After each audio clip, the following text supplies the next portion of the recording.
When my son told me the tickets were too expensive this year, I believed him. I didn't question his tone, or the way his eyes darted away when I offered to help. I just smiled, nodded, and said, "That's all right, sweetheart, maybe next time." But the next week, I saw the photos. A beautiful beach in the Bahamas, my son, his wife, and their little girl, all smiling beneath the sun. The same trip we'd been planning together for 6 months. The same one he told me we couldn't afford, and there they were laughing, drinking, celebrating under the palm trees. Without me. My hands shook as I scrolled through the pictures. I remember the exact one that broke me.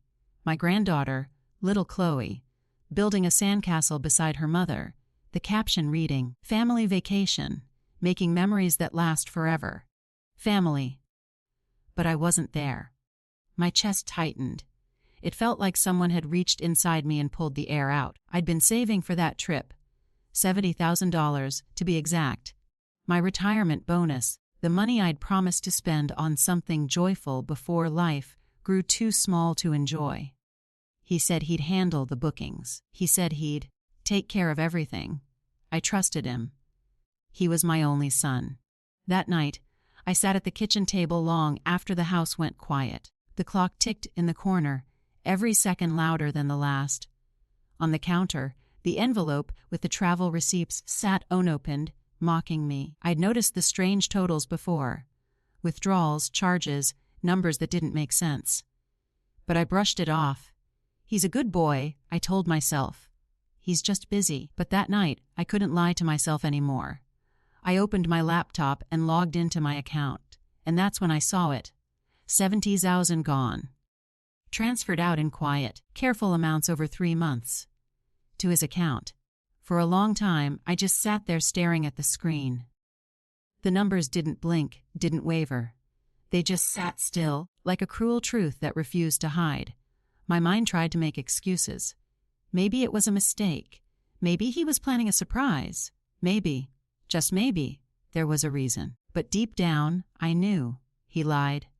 He lied to me, used me, and then took his family on the dream vacation I thought we'd share together. I remember whispering out loud, my voice barely holding together. "Why would you do this to me, Daniel?" The refrigerator hummed in the silence. Outside, a car passed, headlights sweeping across the curtains like ghosts. It hit me then.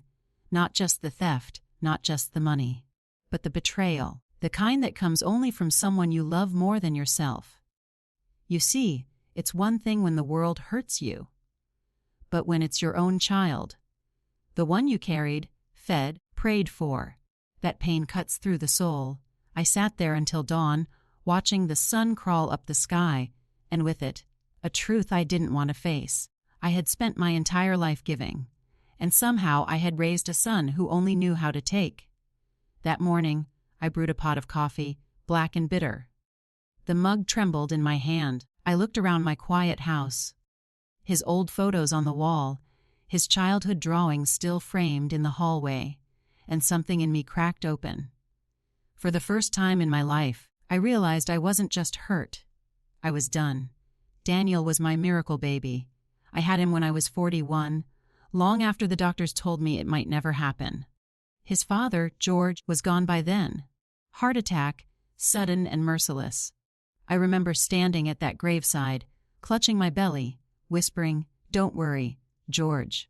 I'll take care of him. I'll raise him right," and I did. Lord, I tried. I worked 2 jobs. Day shift at the library, night shift cleaning offices downtown. My hands were always cracked from the bleach water, and my back screamed every morning. But when I'd come home and see that little boy curled up on the couch, clutching his teddy bear with my old sweater draped over him, it was all worth it. We didn't have much, but we had each other. I used to cut coupons from the Sunday paper, and Daniel would sit beside me, helping me glue them into a little notebook we called our treasure book. Every few months, we'd count how much we saved, then treat ourselves to something small, a movie night, a diner meal, or sometimes a second-hand toy from the shop down the street. He'd always say, "One day, Mama, I'll take care of you. You won't have to count pennies. I believed him. He was a smart boy, quiet but clever. He had a way of making people like him. His teachers adored him, the neighbors too. Even when times got hard, Daniel never asked for much. That's why, as he grew older, I thought I had done something right. When he graduated from college, the first in our family to do so, I cried so hard I almost embarrassed him. He gave me a hug, his voice low, saying, "Don't cry, Mama. This is just the beginning." And I thought it was. For both of us. After that, he moved to the city, got married to a girl named Melissa, and started his own family. She was polite, though distant, always perfectly groomed, always smiling in a way that didn't quite reach her eyes. But I told myself that was just how young people were these days, busy, distracted, too modern for old-fashioned warmth. I gave them space. When Chloe was born, Daniel called me crying. "She's perfect, Mama," he said. "You should see her tiny hands." And when I did, when I first held that little girl in my arms, something in my heart healed. All those years of struggle melted into joy. I became Grandmama. And I thought maybe, just maybe, all the pain I'd lived through had been leading to this peace. For a while, everything seemed good. Daniel called often, sent pictures, even brought them over for Sunday dinners. He always ate like he hadn't had a home-cooked meal in years. Melissa would sit politely, compliment the roast, then quietly check her phone under the table. I ignored it. I wanted harmony. I wanted to believe that love could stretch across the miles and years without tearing. When Daniel suggested we all take a family vacation together, I lit up like a child. "Oh, that sounds wonderful," I told him. "Where to?" "The Bahamas," he said with a grin.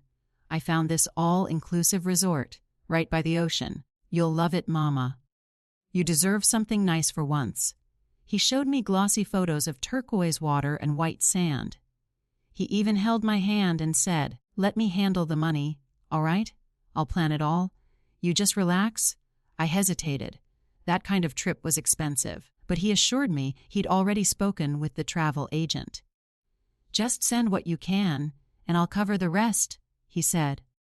"I'll make it easy for you." So, I did. Every month, I transferred a bit from my savings, $10,000 here, $5,000 there, until the total reached $70,000. It was everything I'd saved from my late husband's pension, the money I'd set aside for my retirement. But it didn't feel like a loss. It felt like a gift. To my son, to my granddaughter, to myself. A chance to be part of something joyful again. We even talked about it every week. He'd call and say, "Mama, I can't wait for you to see the ocean. You'll cry when you dip your toes in it." And I'd laugh, saying, "Then I'll need someone to hold me up, won't I?" "Don't worry," he'd reply. "I've got you." But slowly things began to shift.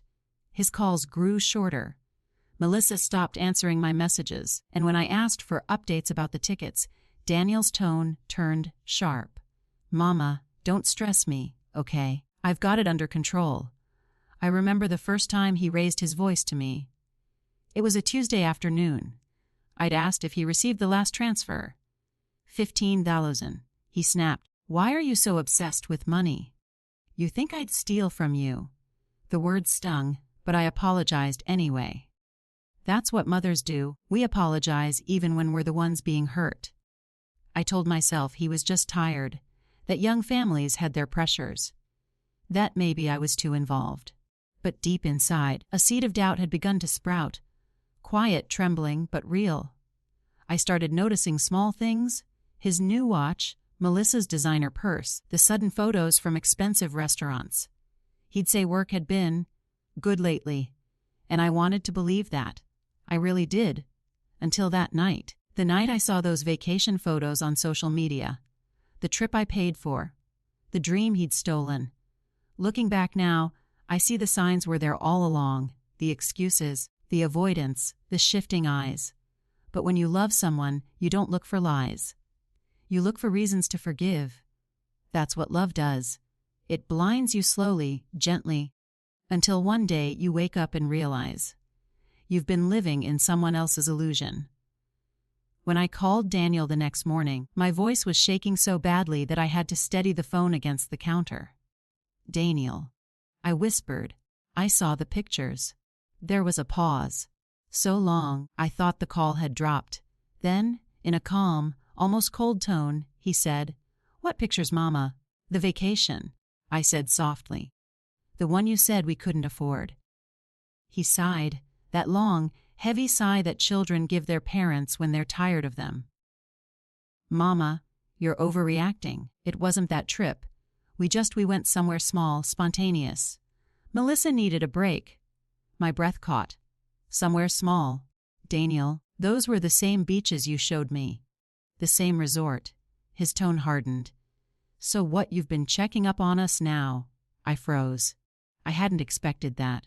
Not that tone. Not that accusation. "I wasn't checking Daniel," I said, my voice trembling. "I was just hurt. I thought we were going together." He didn't say anything for a moment. Then, quietly, like a blade slipping under skin, he said, "You always make everything about you, Mama. You don't understand how much pressure I'm under. You think money just grows on trees." I wanted to scream, "That was my money!" But instead, I just whispered, "I never wanted to be a burden." He exhaled sharply. "Good, then don't be."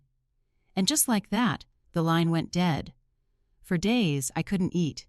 Every time I thought about calling again, my hands went cold. I told myself he'd apologize, that this was a misunderstanding, that maybe Melissa didn't know, but she did. A week later, I got a message from her. Short, crisp, final.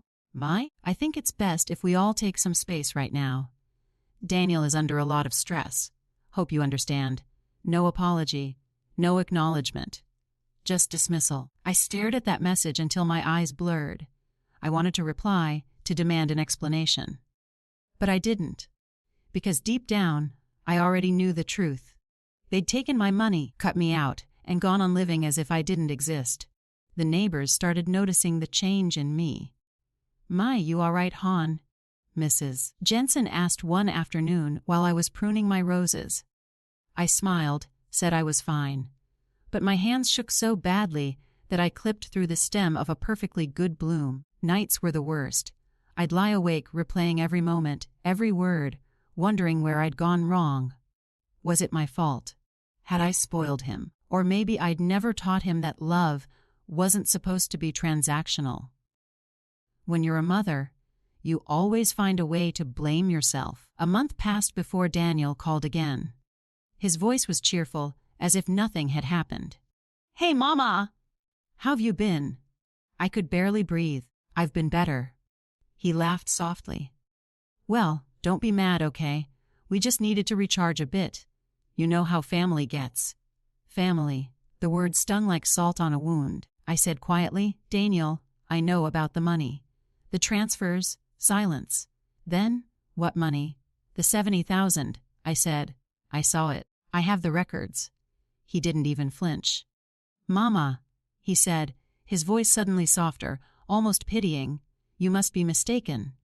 I told you that money went toward deposits, travel fees, booking issues.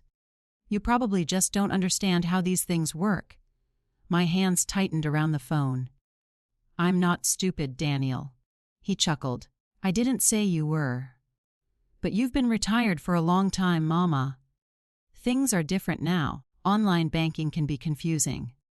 That's when I realized he was gaslighting me. My own son was talking to me like I was senile. I swallowed the lump in my throat and said, "Then show me the receipts." "I will," he said quickly, "once I sort them out. But listen, can you stop worrying about this? You're stressing Melissa out." "Melissa?" I asked, bewildered. "I'm stressing her out." "Yes, Mama. She's been crying for days. She feels like you don't trust us." "Trust." The word tasted bitter. "Daniel," I said, my voice trembling, "I trusted you with everything." He paused, then said quietly, "Maybe you shouldn't have." And that was the moment something inside me broke. It wasn't anger, not yet. It was a hollow, echoing grief, like realizing the house you built with love had been slowly emptied, one piece at a time, while you slept. Days turned into weeks. The loneliness settled like dust in every corner of the house. I stopped checking my phone, stopped waiting for apologies. But one evening, I got a letter in the mail. It was from the bank. Apparently, Daniel had taken out a small business loan, using my name as guarantor. I nearly collapsed right there in the kitchen. $70,000 gone, and now I was liable for another 40. The betrayal wasn't just emotional anymore. It was financial, legal, complete. I called him, voice shaking with panic. "Daniel, how could you? You put my name on your loan." He sighed. "It's temporary, Mama. I'll pay it back." "You forged my signature," I cried. "No, I didn't," he said sharply. "You must have signed something without reading. You always do that." Tears burned my eyes. "Daniel, please. This could ruin me." "Mama, calm down. You're making this a big deal for nothing." "For nothing," I whispered. "You stole from me. You lied to me," he exhaled. "I didn't steal, Mama. I borrowed. You said it yourself. Family helps family." Then he hung up. That night, I sat on the porch with the papers spread around me, the cool wind brushing through my hair. For the first time in my life, I felt truly alone, the kind of loneliness that doesn't come from being without people, but from realizing the people you love most no longer see you as human. Every memory I had of him, his first steps, his first school project, his wedding, flickered through my mind like old film. And I kept asking myself one question: where did I lose him? But life has a way of placing angels where you least expect them, because just when I thought I had nowhere to turn, help arrived in the most unexpected form. It started with a knock at the door. A quiet, polite tap, the kind that doesn't warn you your life is about to split in two. When I opened it, there were two men in dark suits standing on my porch. One of them held a clipboard. "Mrs. May Wilson." "Yes," I said, my voice unsure. "We're here on behalf of Crestline Financial. It's about the unpaid balance on the business loan you signed with your son, Daniel Wilson." My heart stopped. "I don't understand," I stammered. "There must be a mistake." The taller man glanced at his papers. "The loan is in arrears. If we can't reach a settlement, we'll have to proceed with asset evaluation." "Asset evaluation," I repeated, my voice cracking. "It means, ma'am," the other one said gently, "they can seize property." I must have gone pale, because the next thing I remember, one of them was helping me to a chair. I could hear my pulse pounding in my ears, a heavy, suffocating drum. Property, my home, the one George and I bought 40 years ago, brick by brick, paycheck by paycheck. The walls around me suddenly felt like strangers. After they left, I sat there for hours. The papers lay scattered across the table like dead birds. Each line was a betrayal written in legal ink. Daniel's name, my forged signature, his company, Wilson Family Rentals. He hadn't just used my money, he'd used my identity. I called him twice, 3 times. No answer. Then I tried Melissa, straight to voicemail. By evening, I drove to their house. The porch light was on. Laughter floated from inside. When Daniel opened the door, his face fell. "Mama, what am I doing here?" "What am I doing here?" I repeated, my voice trembling. "You used my name. My house is on the line, Daniel." He looked around nervously. "Keep your voice down." "I will not," I snapped. "You lied to me. You forged my name. How could you?" Melissa appeared in the doorway, holding Chloe. "Daniel," she said quietly, "please don't do this in front of her." "In front of her?" I whispered. "You should have thought of that before you taught her that stealing from your own mother is acceptable." Daniel stepped closer, his face hard. "Don't you talk to her like that." "Like what?" I said, tears blurring my vision. "Like the truth." He clenched his jaw. "You're being dramatic, Mama. You're old. You don't understand how business works. Old." That word landed heavier than any insult. I stared at him, my son, my baby boy, and saw nothing of the child I'd raised. His eyes were cold, calculating, distant. Melissa shifted uncomfortably. Maybe you should go, May. We can sort this out later. Later, I repeated, nearly choking on the word. When my house is gone. When the debt collectors come. Daniel's voice turned sharp. You're overreacting. Stop acting like a victim. I am a victim, I cried. You've taken everything from me. His face twisted, and for a moment, I thought I saw guilt, but then he looked at Melissa and straightened. You should leave, he said flatly. You're upsetting Chloe. I looked at my granddaughter, her little face pressed against Melissa's shoulder, eyes wide and confused. That image broke me. I turned and walked out. No coat, no purse, just the sound of my heart breaking with every step down their driveway. Behind me, the door shut. And with it, 37 years of love. That night, I didn't sleep. I sat in my living room, surrounded by silence. The walls seemed to whisper every sacrifice I'd ever made. I thought about the time I worked double shifts just to buy Daniel his first car. How I stayed up all night sewing his graduation robe when the store lost his order. How I went without new shoes for 5 years so he could go to summer camp. And now, I was one phone call away from losing my home because of him. Somewhere between midnight and dawn, the dam inside me broke. I sobbed. The kind of sob that comes from the pit of your soul. The sound of a mother realizing her child no longer loves her the way she loves him. When the tears finally stopped, I whispered into the dark, Georgia, if you're watching, I don't know what I did wrong. And for the first time in my life, I wished I wasn't alive to see this. The next morning I went to the bank.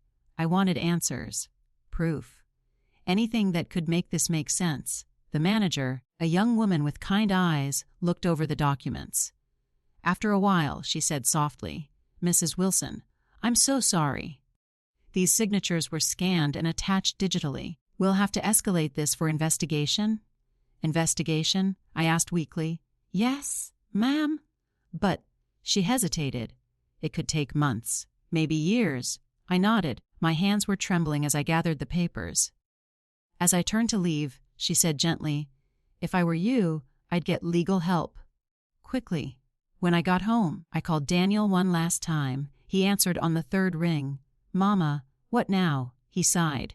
Daniel, I said quietly, I'm going to the police. He laughed. Actually laughed. The police? Mama, come on. You don't want to destroy our family over some misunderstanding. Misunderstanding. I repeated. You forged my name. You took my money. You left me with debt. What do you call that? He paused. Then, in a low, icy tone, he said, I call it ungrateful. Something inside me went still. Ungrateful. For giving him life, for feeding him, clothing him, raising him alone. That word became the line I couldn't uncross. I hung up, packed a small bag, and drove to a nearby motel. The walls smelled of bleach, the sheets were thin, and the light flickered. But for the first time in months, I felt safe. Safe from manipulation. Safe from guilt. Safe from him. That night, as I stared at the ceiling, I realized the truth that broke and freed me at once. If I wanted peace, I couldn't wait for Daniel to give it to me. I would have to take it back, and that's when she entered my story. The woman who would help me see everything clearly. Her name was Marion. A stranger, yes, but one sent by grace itself. Her name was Marion Clark.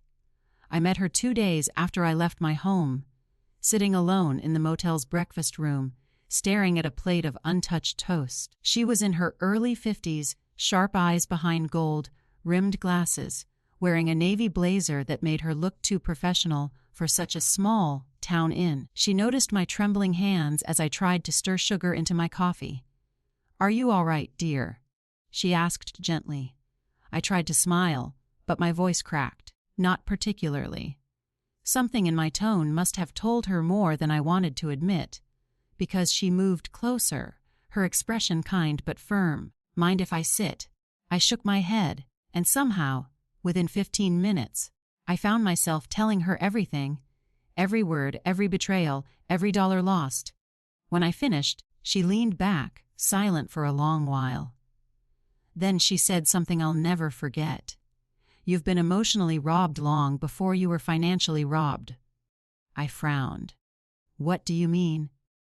"You've spent your life training your heart to make excuses for cruelty," she said softly. "That's why it took him $70,000 for you to see the truth."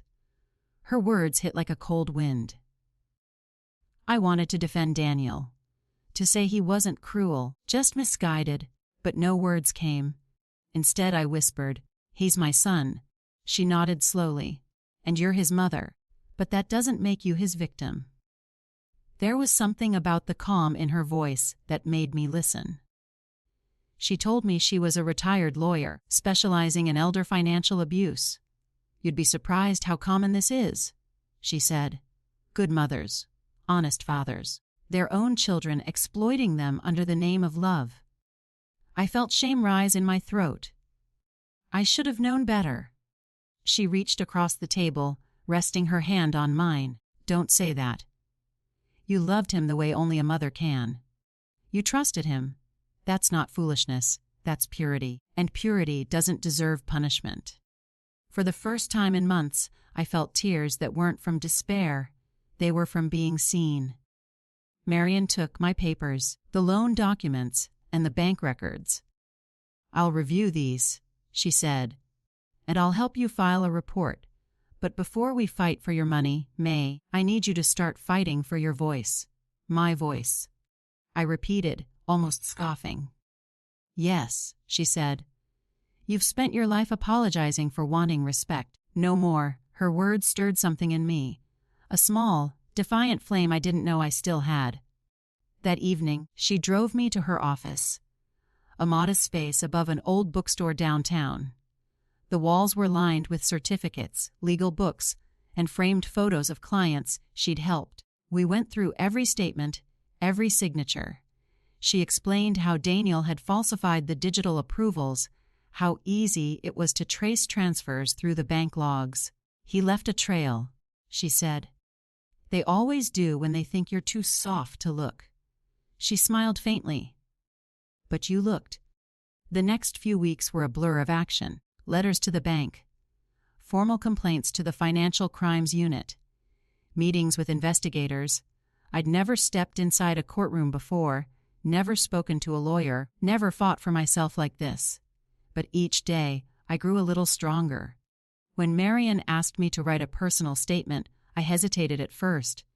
My hands trembled as I began. "My name is May Wilson. I am 71 years old. I believed love was measured by sacrifice, but I have learned that real love does not demand silence."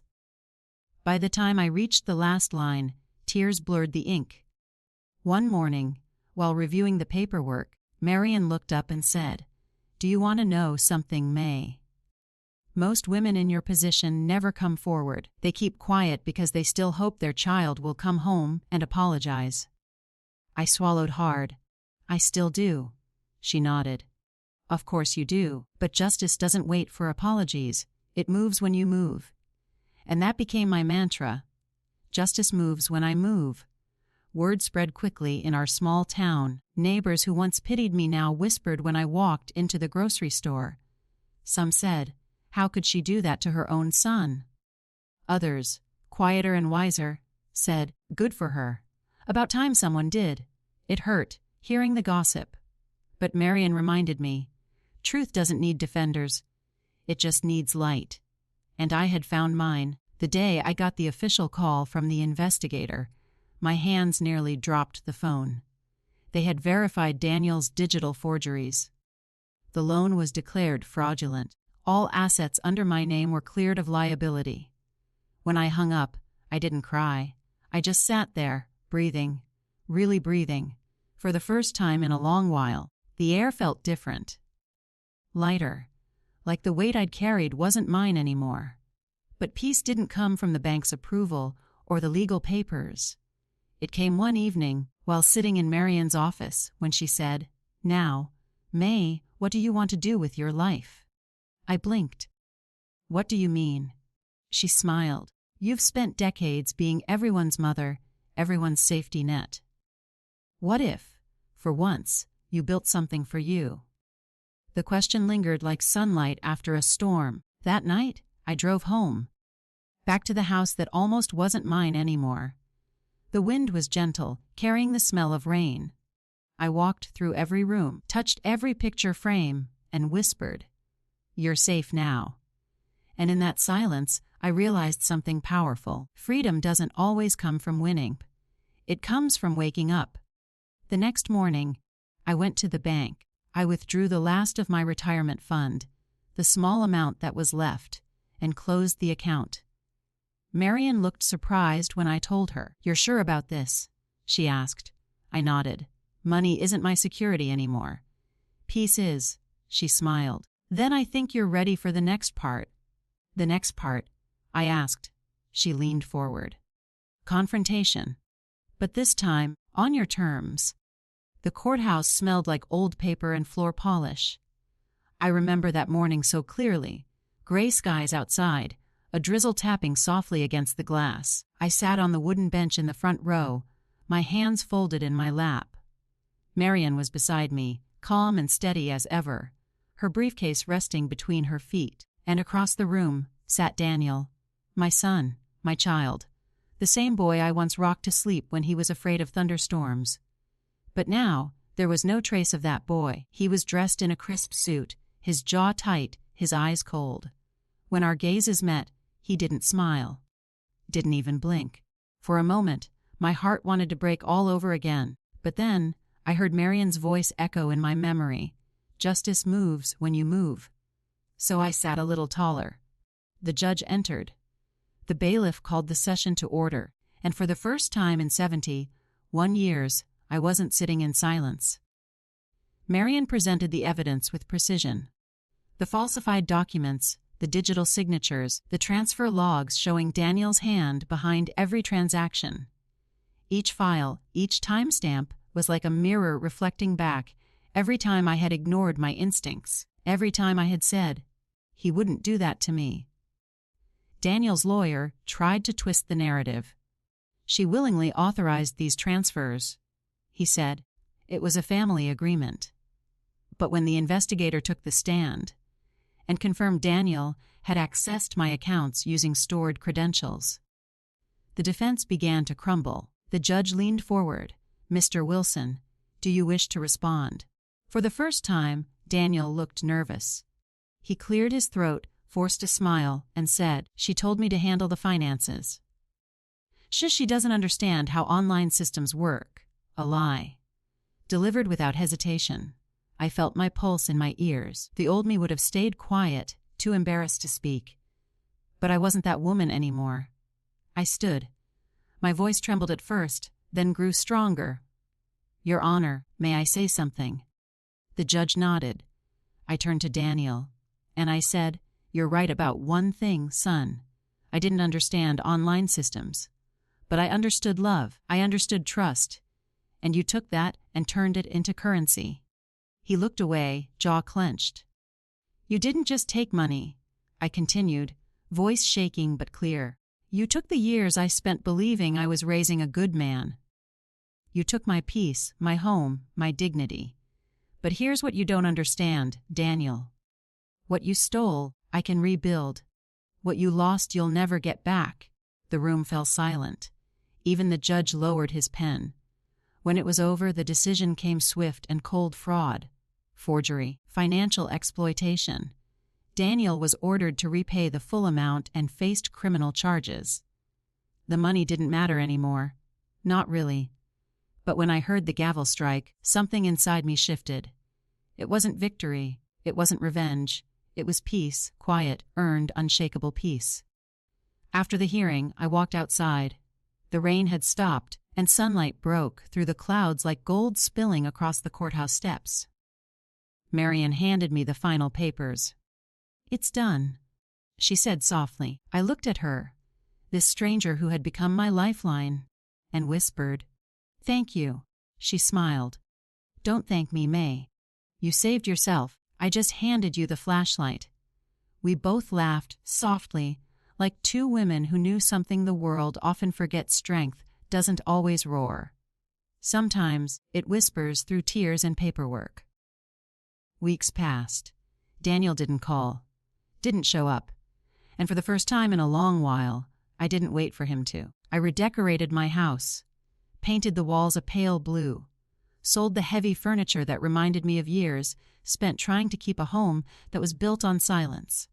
One afternoon, I walked into the backyard, barefoot, the grass cool under my feet. The old swing Daniel used to sit on as a child creaked in the breeze. I sat down, feeling the wood press gently against my palms. And for the first time, I let the tears fall, not out of pain, but out of gratitude. Gratitude that I had survived myself. Later that evening, I wrote in my journal, "Freedom isn't when they apologize. Freedom is when you stop needing them to." I closed the notebook, smiled through the fading light, and whispered, $70,000 for a new life. That's the best deal I ever made. It's funny how peace doesn't arrive with fireworks or applause. Sometimes, it just slips in quietly like a soft breeze through an open window. That's how it came to me. Not as a grand moment of triumph, but as a morning where the coffee tasted warm again, and the birds outside my window didn't sound so far away. It's been almost a year now since the trial. The house feels different, lighter, freer. I spend my mornings tending to my little garden out back. The same soil where Daniel used to bury his toy trucks now holds marigolds and white roses. I used to think those flowers bloomed for the sunlight. Now I realize they bloom because of the storms. I've seen people walk through heartbreak and never find their way out. I understand why. When someone you love betrays you, it isn't just the trust that breaks. It's your reflection. You start wondering what's wrong with you. But I've learned something in these quiet months. Sometimes, love blinds us to the truth. Not because we're weak, but because we're hopeful. And hope can be dangerous in the wrong hands. I still keep a picture of Daniel on my nightstand, not as a wound, but as a reminder. Because forgiveness isn't pretending it never happened. It's choosing to stop carrying the weight of someone else's choices. I don't know if he'll ever call again. And I've made peace with that. If he does, I'll listen. But I'll never hand him the keys to my peace again. The other day, my neighbor's daughter came to visit. A young woman with kind eyes and trembling hands. She'd been betrayed too, in her own way. She asked me, "How do you start over when the person you trusted the most turns on you?" I told her the truth. You don't start over. You just start, one breath, one morning, one honest moment at a time. She cried a little, and I saw myself in her. Maybe that's the real circle of life. The hurt we heal becomes the strength someone else borrows. At night, I sit by the window with a cup of chamomile tea. The moonlight drapes over the table like an old friend. Sometimes I whisper into the stillness, "I'm proud of you, May," because for decades, I waited for others to say it. Now I say it to myself. So yes, my son lied about our vacation. He stole $70,000 and broke something sacred between us. But in taking from me, he gave me something back. A life that finally belongs to me. I used to dream of beaches and family photos. Now, I dream of quiet mornings, honest laughter, and peace that doesn't depend on anyone else's promises. True love cannot be bought, and freedom is worth any price. And you, what would you have done in my place?